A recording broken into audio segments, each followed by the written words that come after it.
The table below gives air pressure in kilopascals at selected altitudes above sea level measured in kilometers.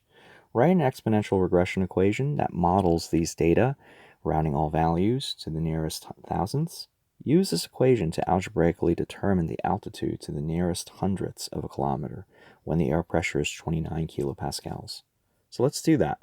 Let's take our graphing calculators. And what you'll need to do is you're going to press Stat.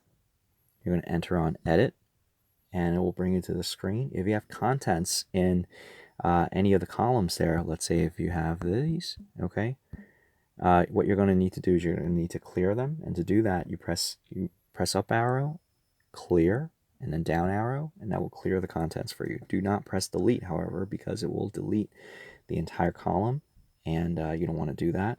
Let's say, hypothetically speaking, right, you accidentally deleted, let's say, L2 here, which I just did.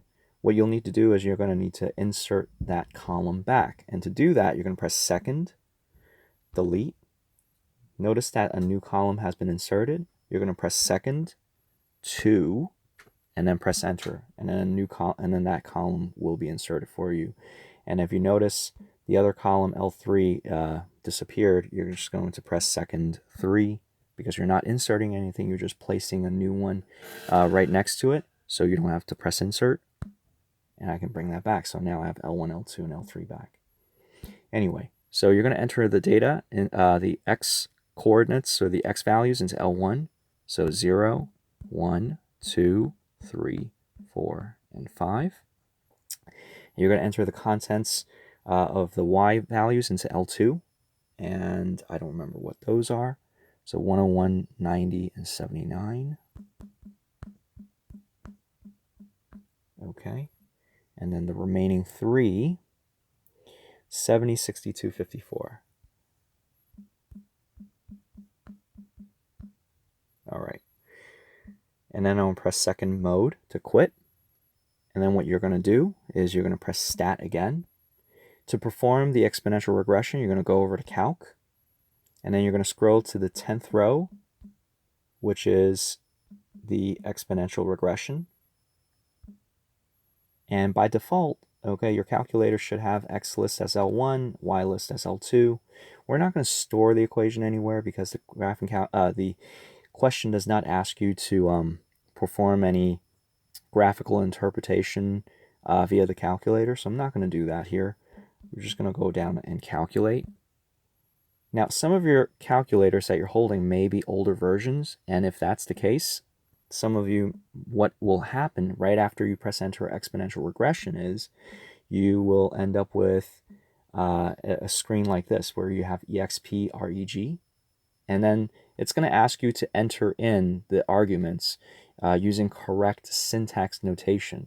So what you're going to do is you're going to tell the calculator, this exponential regression, you're going to press second 1, comma, second 2. So the first argument is always going to be the x column. The second argument will always be the y, variable there. Okay, and then press enter. We end up in the same place. We're going to again get all the information here that the calculator has produced, rounded to the nearest thousandths. So that's 101.523. Oops. Times 0.883 to the power of x, and this is going to give me a y value, right? And again, x represents the height in the atmosphere, and y represents the air pressure, the atmospheric pressure. So this is the answer to the first half of the question. The second half of the question says, algebraically determine the altitude to the nearest hundredths of a kilometer when the air pressure is going to be 29 kilopascals. So the 29 kilopascals is the y value.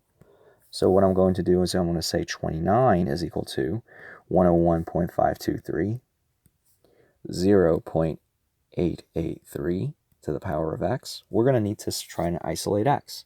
So to do that, we're going to divide both sides by 101.523.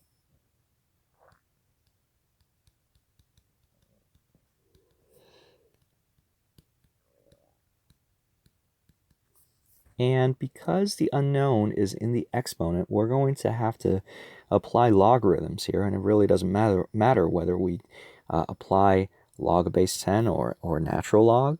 So I'm going to apply log of base 10.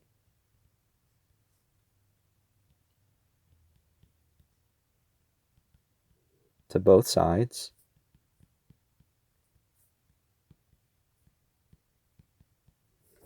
And what will result from this is we can apply the power rule, which is why logarithms are so versatile, are so useful, because it turns an unknown exponent into a coefficient, which will then allow us to solve for the unknown. That is one of the major reasons for why logarithms were invented. We're going to divide both sides by log 0.883.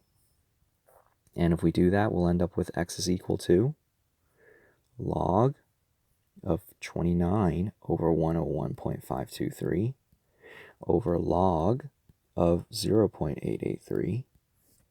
And we're going to enter this into our calculators. So let's go over to calculator. I'm going to clear this. We're going to press log of 29 divided by 101.523 divided by log of 0.883, and then we're going to press enter. And we end up with 10.0698. Whoops. So x is equal to 10.0698, but I think it said round to the nearest hundredths. Yes, it does. So it's 10.07 kilometers. And that's our answer.